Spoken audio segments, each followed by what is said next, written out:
अजमत इस्लाम। हमें बुज़दिल कह रहे हो, हमें निकम्मा कह रहे हो।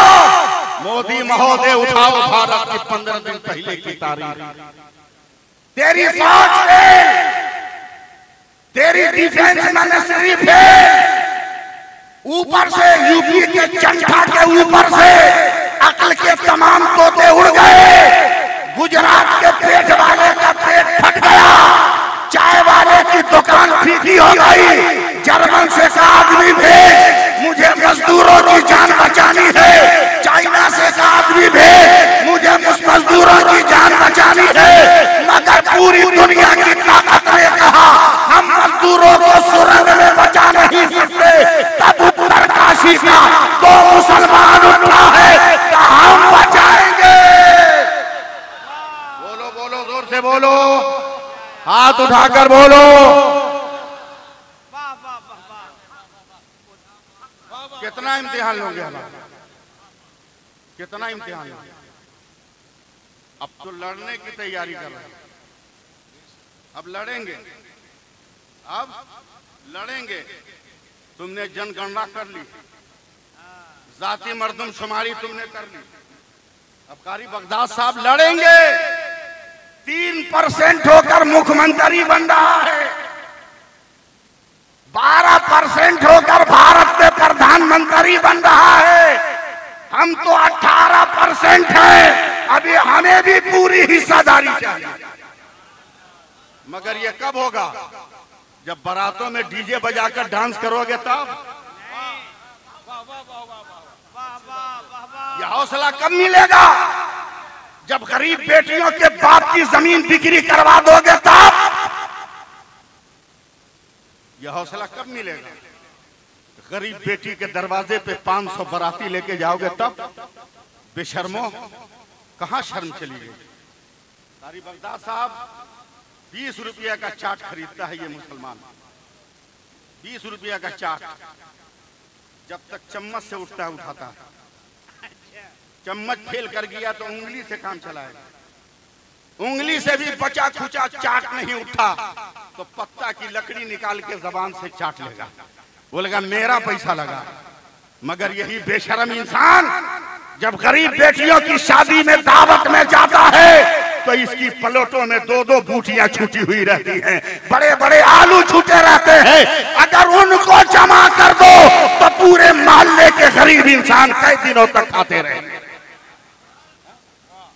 कई दिनों तक खाते रहेंगे। अब मत तरसो कि हुकूमत हमको खैरात देगी। उलमा तायीद करें हमारे।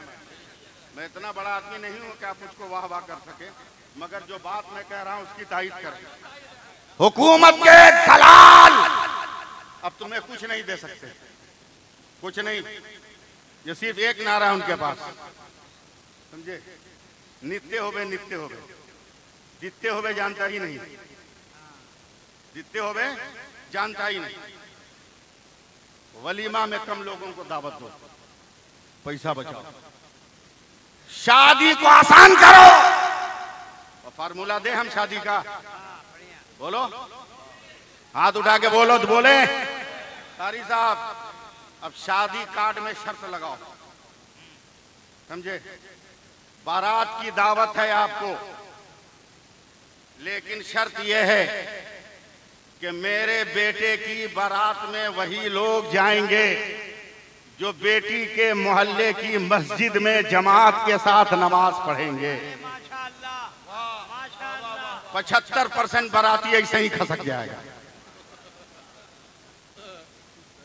75% बाराती ऐसा ही खसक जाएगा। शर्त लगा दो और लड़की के दरवाजे पर बारात लेके मत जाओ। जिस मोहल्ले की लड़की है वहां की मस्जिद में लेके जाओ, दिन में लेके जाओ, जोहर के वक्त लेके जाओ। जोहर के बाद इमाम साहब ने कहा पढ़ाएं, भरपेट नजराना दो,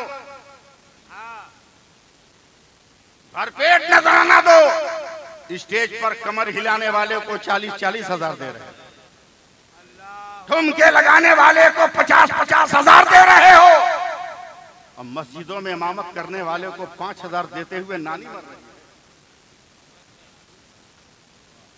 भरपेट इसको निकाह पढ़ाई दो।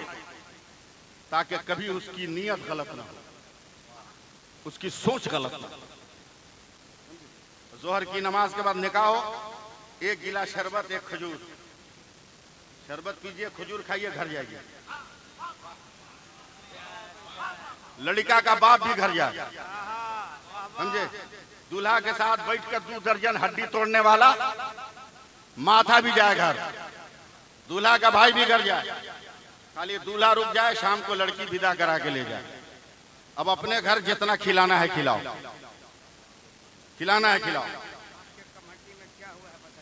हमारी कमेटी में मुफ्ती साहब का बात क्या हुआ है बता दीजिए। आप जानते हैं कि कितनी बड़ी आबादी है, कमेटी में बहुत बड़ी आबादी है, लेकिन अल्लाह का शुक्र है मुफ्ती साहब ने हमारे सर पे हाथ रखा। हमने अपने शहर के उलमा की कलाई पकड़ी, किसी लीडर, किसी अनिस्टर मनिस्टर और किसी आम आदमी को टच नहीं किया हम लोगों ने, सिर्फ उलमा ने फैसला किया, जुमा में दिया धमाका। ये अच्छा हुआ, समझे कि आज जुमा के बाद से कमरट्टी में जितनी बारात निकलेगी, डीजे बजा, डांस हुआ, पटाखा